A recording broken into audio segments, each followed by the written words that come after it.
Floor, a maintenance worker in an oil-stained uniform standing in front of the most powerful woman in the city. Sloane Whitfield hadn't called anyone to her office in 3 years. Not like this. Not with that look in her eyes. Why does your daughter call me mommy? The question felt like ice. The whole building had heard it by now. A 5-year-old girl shouting, "Mommy," across a crowded elevator, reaching for a CEO who hadn't smiled in 3 years. Cole Harrison didn't blink. He looked at the woman shaking behind her glass desk and said the only truth he knew, because she doesn't know what a mother looks like. She only knows what a mother feels like. Sloane Whitfield, the ice queen of a $2 billion company, couldn't speak, and what came next would break them both open. Cole Harrison had worked the night shift at Whitfield Tower for almost 2 years now, pushing his cart through marble hallways long after the last boss had gone home. The job paid $12 an hour, which wasn't much, but it came with something money couldn't buy: flexibility. His supervisor, a tired man named Doug who'd seen too much to ask questions,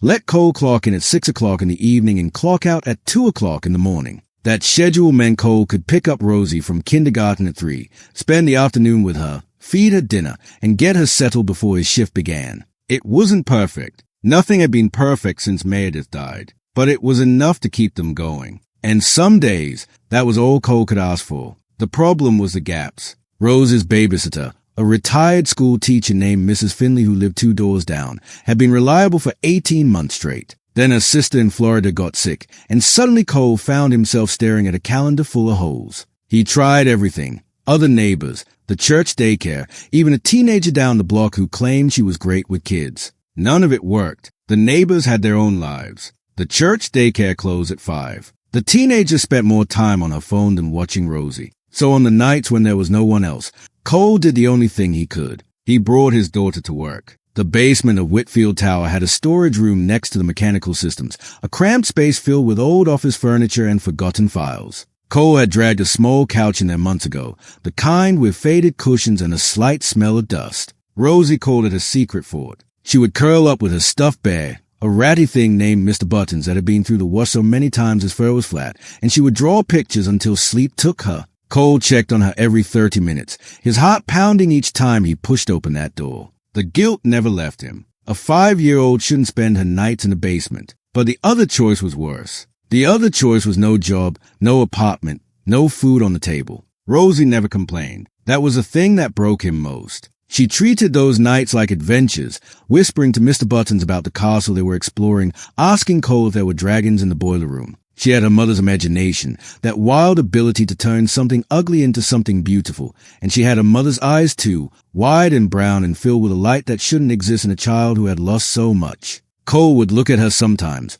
asleep on that old couch with her pink shoes still on because she refused to take them off, and he would feel something crack inside his chest. Those shoes. Meredith had bought them 2 weeks before the accident. They were too small now, pinching Rose's toes, but she wouldn't let him replace them. "Mommy picked these," she'd say, as if that explained everything. And maybe it did. The questions had started about a year after Meredith's death. Rosie was 3 then, just old enough to notice the other kids at daycare had someone called Mommy who picked them up, braided their hair, kissed their scraped knees. "Daddy," she'd asked one night, her small hand tugging at his sleeve, "what does a mommy do?"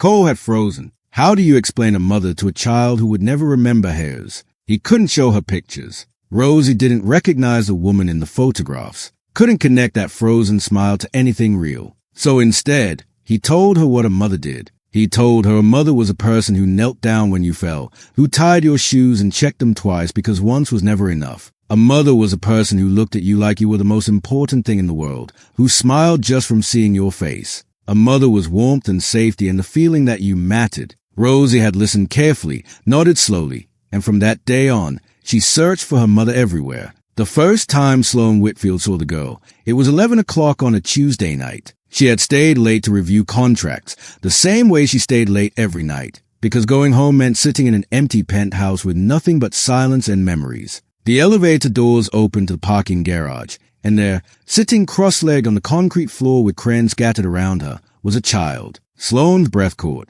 The girl couldn't have been more than 5, with messy brown hair pulled back in a lopsided ponytail and a pair of pink shoes that looked too small for her feet. She was humming something tuneless, completely absorbed in her drawing, and she didn't look up until Sloane's heels clicked against the floor. "Hello," the girl said brightly, as if finding a stranger in a parking garage at 11 at night was perfectly normal. Her eyes were wide and curious, completely without fear. Sloane didn't answer. She couldn't. Her gaze had locked onto those pink shoes, scuffed at the toes, the Velcro straps fraying, the exact shade of bubblegum that Ren used to love. For 3 seconds that stretched into forever, Sloane couldn't move, couldn't breathe, couldn't do anything but stare at those shoes and feel something crack open inside her chest. Then she turned and walked away, her heels echoing too loud in the empty garage, her hands shaking so badly she could barely grip her keys. She told herself she wouldn't go back. She told herself it was nothing, just a child, just a coincidence, just a pair of shoes that happened to look like a ghost.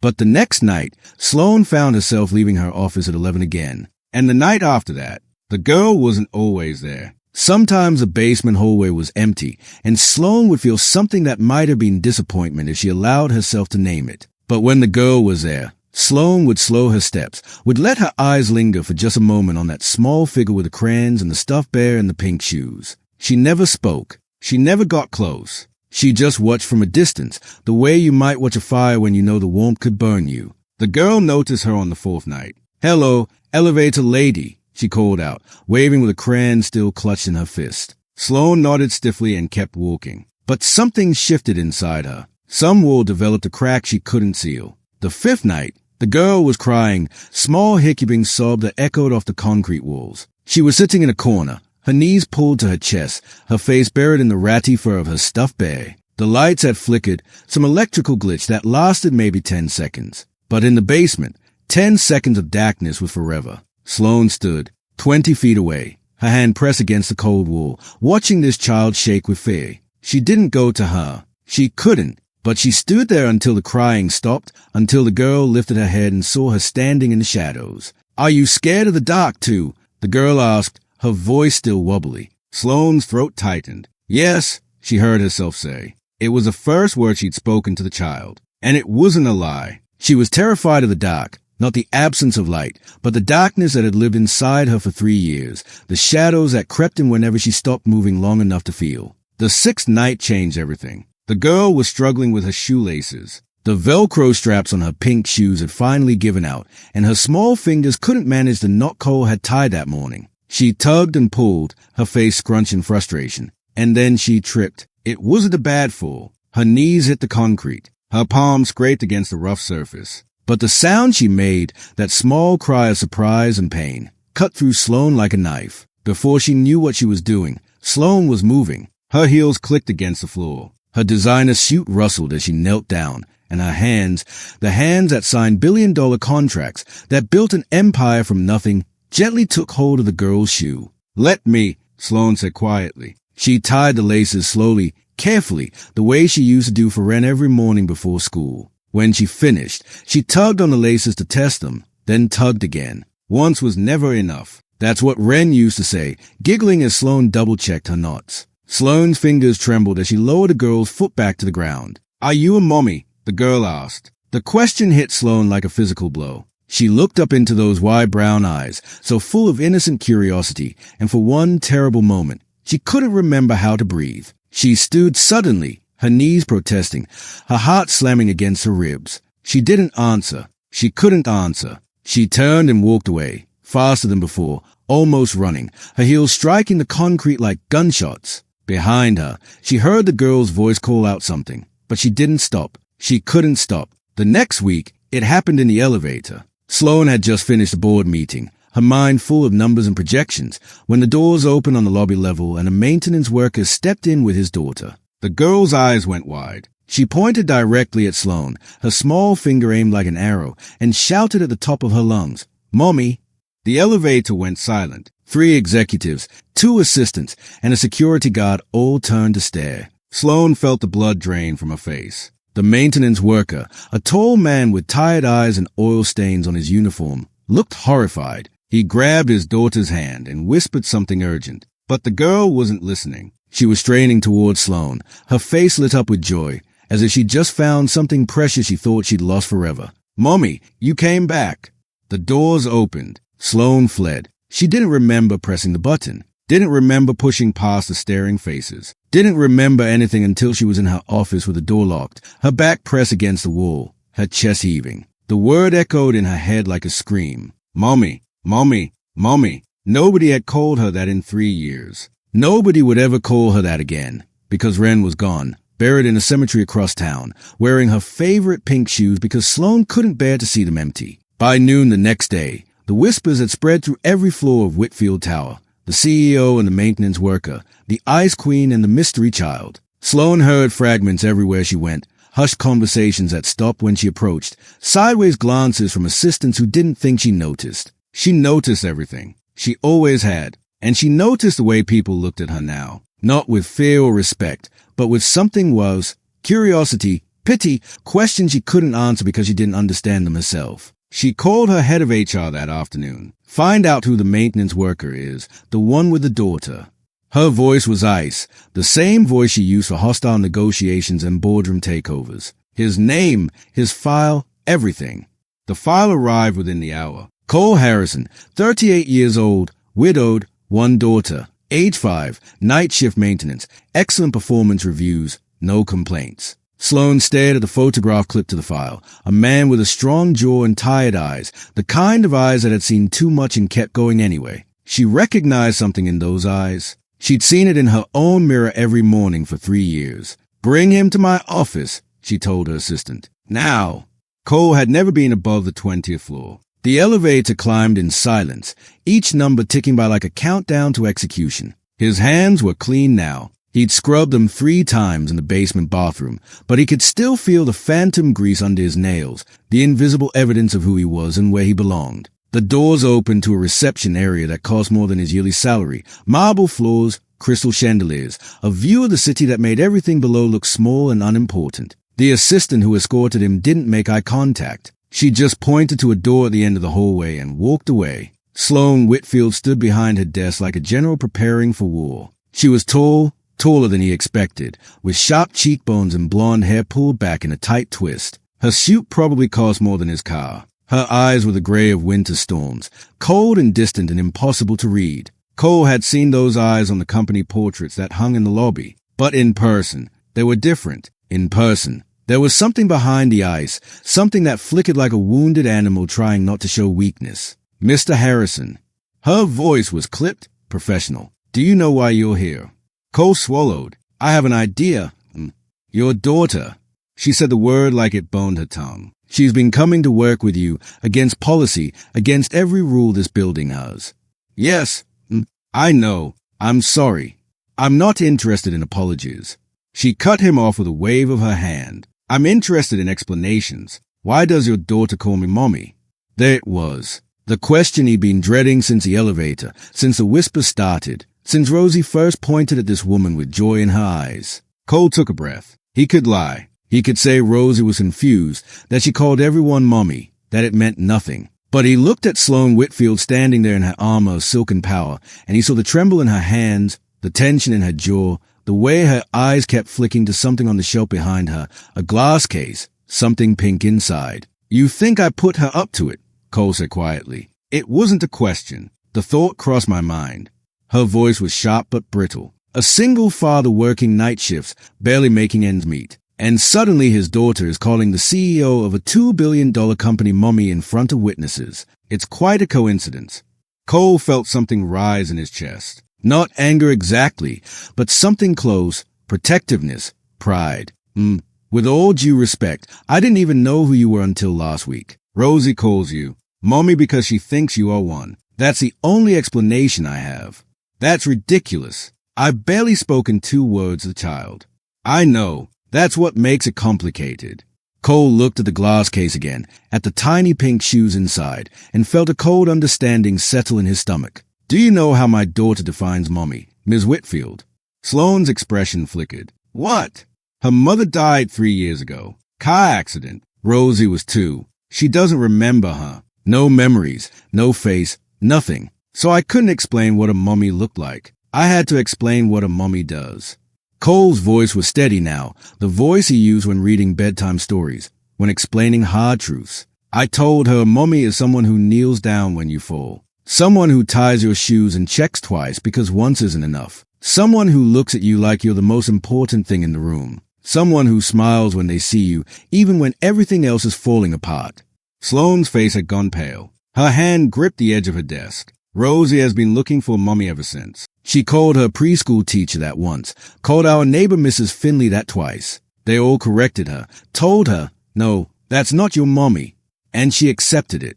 Cole met Sloane's eyes, gray storm meeting brown earth. But with you, she won't accept it. With you, she's certain. And I didn't understand why until I watched you that night in the garage. What night? Sloane's voice was barely a whisper. The night she fell. The night you tied her shoes. Cole took a step forward, then stopped himself. You knelt down to her level. You tied the laces slowly, carefully. Then you tugged on them twice. And when you looked at her, his voice cracked just slightly. When you looked at her, your face changed, just for a second. You smiled. I don't think you even knew you did it. But Rosie saw it, and that was enough. Sloane's hand moved to her throat, pressed against her pulse point. I didn't smile. I don't smile. You did. Cole's voice was gentle now. You haven't smiled in 3 years. Everyone in this building knows it. They call you the Ice Queen when they think you can't hear. But you smiled at my daughter, and she felt it. She felt everything you tried to hide. The room was silent except for the soft hum of the air conditioning and the distant murmur of the city below. Sloane stood frozen behind her desk, her face a mask of control that was slowly cracking at the edges. Cole could see it happening, the tremor in her lip, the brightness gathering in her eyes, the way her shoulders had begun to curve inward as if protecting something fragile. Those shoes, Sloane said suddenly, her voice strange and hollow. The pink ones she wears. Where did you get them? The question surprised him. My wife bought them before she died. Rosie won't take them off even though they are too small now. She says they are magic because Mommy picked them. Sloane made a sound, a small wounded noise that seemed to escape against her will. She turned away from him, walked to the shelf where the glass case sat, and stood there with her back to the room. When she spoke again, her voice was barely audible. My daughter had shoes like that, same color, same style. She was wearing them when she died. The words hung in the air like smoke. Cole felt the floor shift beneath his feet. I didn't know, he said quietly. I'm sorry. Don't. Sloane's voice cracked. Don't apologize. You didn't know. You couldn't have known. She pressed her fingers against the glass case, against the tiny pink shoes preserved inside like relics from another life. Ren. That was her name. She was 5 years old. She loved elevators, loved waving at strangers, loved. Her voice broke completely. She loved it when I tied her shoes. Said once wasn't enough. Made me do it twice every single time. Cole closed his eyes. The coincidence was too perfect, too painful, too impossible to be random. 2 fathers, 2 daughters, 2 pairs of pink shoes. And somehow, in the basement of a building that touched the sky, those broken pieces had found each other. I want to see the drawing, Sloane said suddenly. The one she did at school, the one the teacher sent to HR. Cole nodded. I can bring it. Just bring it. She still hadn't turned around. Her hand was still pressed against the glass. Please.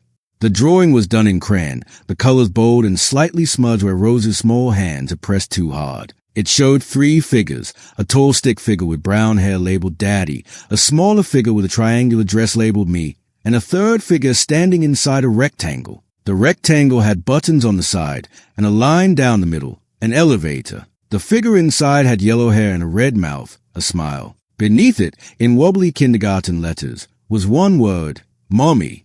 Sloane held the drawing like it was made of glass. Her fingers trembled at the edges, careful not to smudge the crayon lines. She stared at that smiling figure, at the yellow hair and the red mouth, and something in her face collapsed. Not dramatically, not with tears or sobs, but quietly, a slow crumbling of walls that had stood for 3 years. She drew me smiling, Sloane whispered. She draws what she sees, Cole said gently. What she feels. I haven't smiled in 3 years. Not once. Not for anyone. Sloane looked up, and for the first time, her eyes were wet. Not crying, not yet, but bright with something that wanted to be tears. How did she see it? Because you did smile. Maybe you didn't mean to. Maybe you didn't even know. But you did, and Rosie felt it. Cole took a breath. Kids don't understand masks the way we do. They don't see the walls we build. They just see the cracks in them. Sloane set the drawing down on her desk with exaggerated care, as if afraid she might damage it. Her hands were shaking visibly now, no longer hidden, no longer controlled. She walked to the window and pressed her forehead against the cold glass, looking out at the city that sprawled beneath her like a kingdom she no longer wanted. Why does your daughter call me mommy? The question came again, but different now, softer, broken. Cole stepped closer, stopped at a respectful distance, and gave her the answer he'd been holding since the moment he walked into this office. Because she doesn't know what a mother looks like. Her mother died when she was 2. She has no memory, no image, nothing. So I told her what a mother does. A mother kneels down when you fall. A mother ties your shoes and checks twice. A mother looks at you like you're the only person in the room. A mother smiles when she sees you, even when she's tired, even when the world is falling apart. Cole's voice grew quieter, more certain. And somehow, in an elevator at 11 at night, in a building where nobody even knows her name, you did all of those things. You are the first person outside of me who made my daughter feel like she mattered. He watched Sloane's shoulders begin to shake, watched the way she pressed her hand against the window, against the cold glass that separated her from the world. So when she calls you mommy, she's not confused. She's not manipulated. She's not mistaken. He let the words settle like stones in still water. She's just calling you what you are. To her, you're the definition of that word. Sloane turned around. Tears were streaming down her face now, cutting silent tracks through her perfect makeup, dripping onto the collar of her $2,000 blouse. She didn't wipe them away. She didn't hide. For the first time, in 3 years, she let herself be seen. I stopped being mother the day Ren died, she said, her voice wrecked. I stopped being anything. I just became this. She gestured at her office, at the empire of glass and steel that surrounded her. I thought if I built enough, worked enough, controlled enough, I could fill the hole. But it never filled. It just got darker. She walked to the shelf and lifted the glass case. Her hands trembled as she opened it, the first time in 3 years. Inside, the tiny pink shoes were perfect, preserved, untouched by time. She held one in her palm like a wounded bird. She was wearing these when the car hit. I was supposed to pick her up from school, but I had a meeting. I sent the nanny instead. The truck ran a red light, and her voice shattered. They let me keep the shoes. I don't know why. Maybe they thought it would help. It didn't.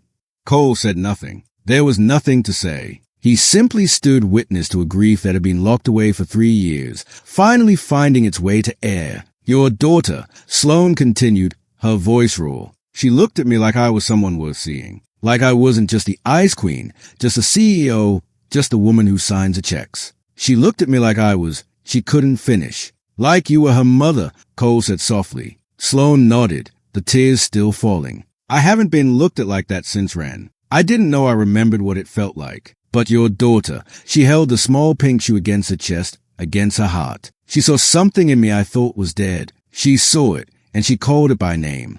The office was silent for a long moment. Outside, the city hummed with indifference, millions of lives moving through their routines, unaware that 40 floors up, 2 broken people were finally breathing. I don't want to replace Ren, Cole said carefully, and I don't want you to replace Meredith. That's not what this is. Then what is it? He looked at the drawing on the desk, at the smiling figure in the elevator. I don't know, but my daughter hasn't been this happy since her mother died. And I think maybe he chose his next word with care. I think maybe there's a reason she found you. I don't know if I believe in fate or God or any of that, but I believe in her, and she believes in you.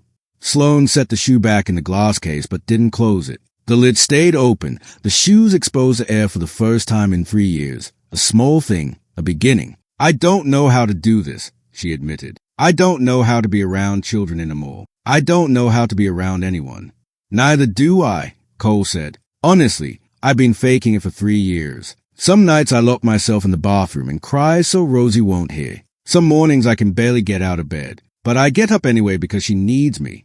He met her eyes. Maybe that's all any of us can do. Get up anyway. Sloane wiped her face with the back of her hand, smearing mascara across her cheek. She looked younger suddenly, vulnerable, nothing like the ice queen the whole building feared. I'd like to see her again, she said quietly. Properly this time. Not in a parking garage at midnight. Not running away. She took a shaky breath. I don't know what I can give her. I don't know what I can be. But I'd like to try, if you'll let me.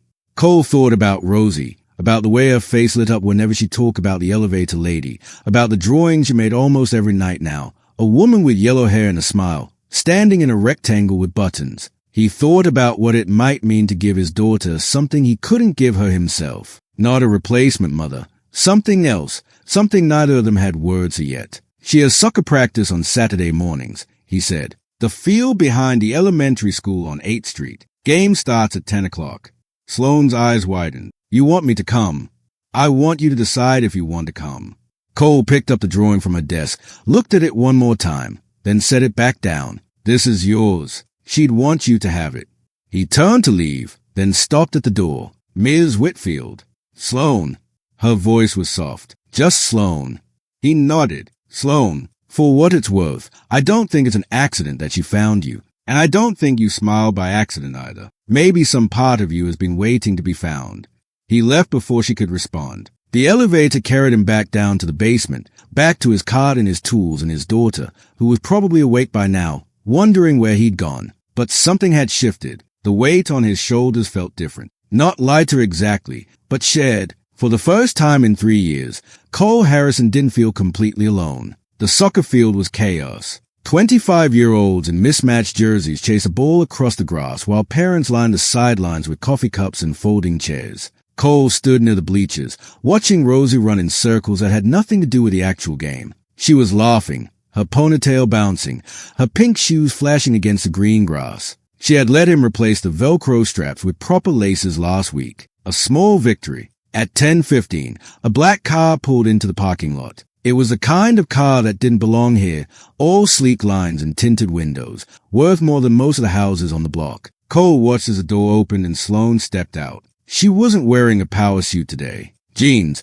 a simple white blouse, flat shoes. Her hair was down, falling past her shoulders in waves instead of the tight twist she wore at work. She looked different, softer, terrified. She walked toward the field slowly, each step measured and uncertain. Cole raised a hand in greeting. She nodded but didn't smile. Not yet. She was too nervous to smile. He understood. This wasn't a boardroom. There were no contracts here, no negotiations, no rules she could control. This was something much harder. This was showing up. Rosie didn't see her at first. She was too busy chasing a butterfly that had wandered onto the field, completely ignoring the soccer ball that rolled past her feet. Then one of the other parents cheered for something, and Rosie looked up toward the sidelines, and her entire face transformed. You came back.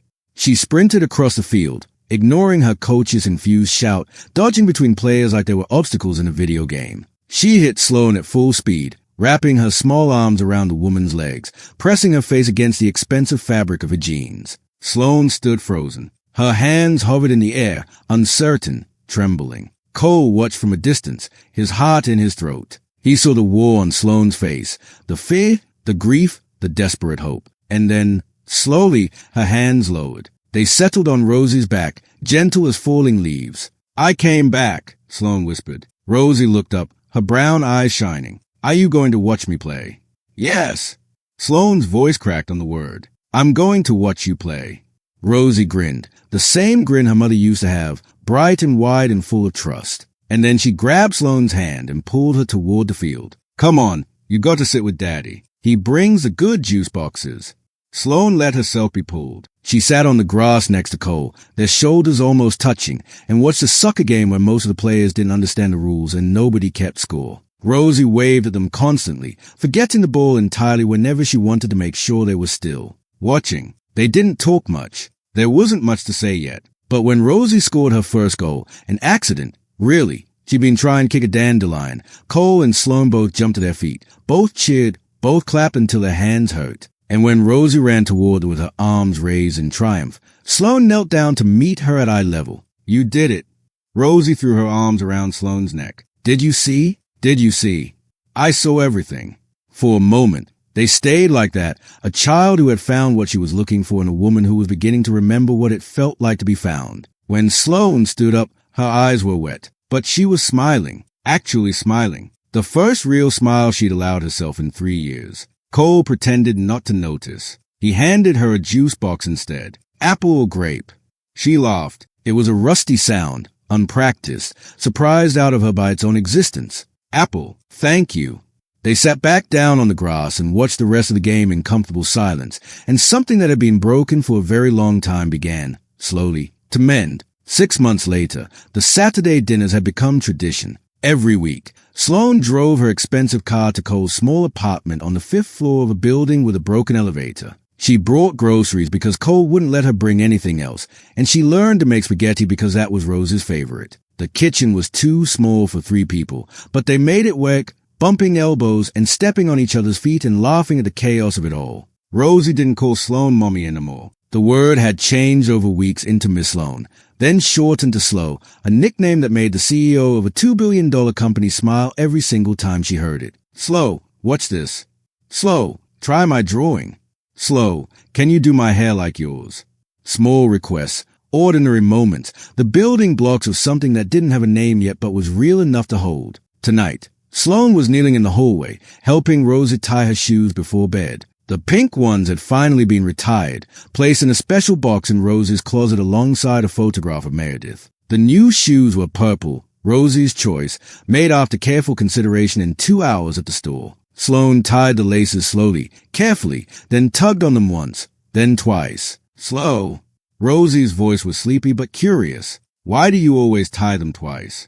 Sloane's hand stilled on the laces. She looked up at Rosie, at this child who had somehow reached through 3 years of ice and found the person buried underneath. Then she looked at Cole, who stood in the kitchen doorway watching. He nodded once, a small permission, a shared understanding. Because once is never enough, sweetheart. Sloane's voice was soft but steady, a truth passed down through loss, through love, through the unexplainable way broken people find each other. Someone taught me that a long time ago, and now I'm teaching you. Rosie nodded seriously, as if this made perfect sense. Then she hugged Sloane goodnight, patted off to bed with her purple shoes perfectly tied, and left 2 adults standing in a small apartment that felt bigger than any penthouse. Cole walked Sloane to the door at 9:30, the same way he did every Saturday. She would drive home in her expensive car, back to her penthouse that wasn't quite as empty as it used to be. But tonight she lingered at the threshold, her keys in her hand, her eyes on something he couldn't see. She left this for you. Cole held up a piece of paper, folded twice, said to give it to you when you were leaving. Sloane took the paper with careful hands. She unfolded it in the hallway light and went very still. It was a drawing, 3 figures holding hands, standing on green grass under a yellow sun. The tall figure on the left had brown hair, Daddy. The small figure in the middle had a purple dress and purple shoes, me. The third figure on the right had yellow hair and was smiling, standing beside them instead of trapped in an elevator. Beneath the figures, in Rose's improving handwriting, were 3 words, not mommy, better. Sloane made a sound that was half laugh, half sob. She pressed the drawing against her chest, against her heart, and closed her eyes. When she opened them again, they were bright but clear. Better, she repeated softly. I think I like that. Cole smiled. She worked on it all week, made me promise not to peek. Sloane traced the crayon figures with her finger, the yellow hair, the smile, the hands linked together like a chain. What does it mean? Better.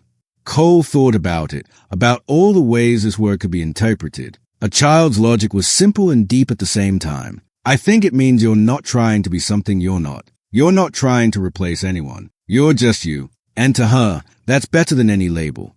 Sloane folded the drawing carefully and slipped it into her purse, next to her phone and her wallet and all the trappings of the empire she'd built. It would ride home with her tonight, and tomorrow she would frame it. It would hang in her office next to the glass case with Wren's shoes, 2 relics from 2 different lives, somehow existing on the same shelf. Same time next Saturday, she asked. Same time every Saturday. She nodded, stepped into the hallway, then turned back. Cole. Yeah. Thank you for letting me be part of this, whatever this is. He leaned against the door frame, this man who had carried grief for 3 years without ever setting it down. Thank you for showing up. That's the hardest part, you know? The showing up.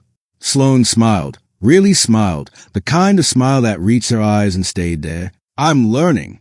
She drove home through empty streets, the city quiet away it only gets late at night. The drawing sat on the passenger seat, 3 crayon figures holding hands under a yellow sun. At a red light, Sloane looked at it again, at the word written in a child's careful letters. Better, not a replacement, not a copy, something new. The light turned green. She drove on, and for the first time in 3 years, she didn't dread going home. The penthouse would still be empty when she arrived. The silence would still echo off the walls, and the memories would still wait for her in every corner. But something had changed. The darkness didn't feel quite so total. the silence didn't feel quite so final. Because somewhere across the city, in a small apartment with a broken elevator, there was a child who believed she was worth something, who looked at her and saw not an ice queen, not a CEO, not a woman frozen by grief, but someone worth drawing, someone worth naming, someone better. Sloane Whitfield smiled, alone in her car at 11 o'clock at night, driving home through a city that never stopped moving.